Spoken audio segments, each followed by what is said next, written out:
అసలు first of all ఏంటంటే sir మన విలేజే, కాకపోతే నేను చాలా హ్యాపీగా ఫీల్ అవుతుంది. సార్ కొన్ని ప్రాబ్లమ్స్ ఉంటాయి తెలుసు, బట్ కాకపోతే సార్ నాకు ఇంత టాలెంట్ ఉందని నాకు ఇప్పుడే తెలిసింది. సో ఇక్కడికి వచ్చిన తర్వాత నిజంగా సార్ నుంచి ఇంత టాలెంట్ ఉందా అని ఒక షాక్ అయినా.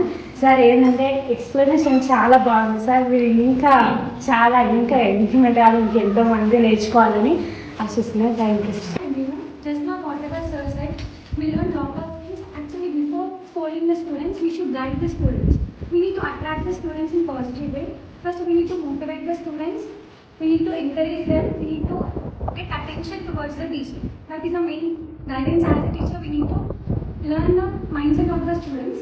So, whatever we missed in our childhood from our teacher, as a teacher, we need to give to our children. That is the main thing. Myself right, so I today get feeling because we are teachers, but we don't know properly how to writing, how to teaching. But this are nicely explained. Actually, blockbuster. Wonderful.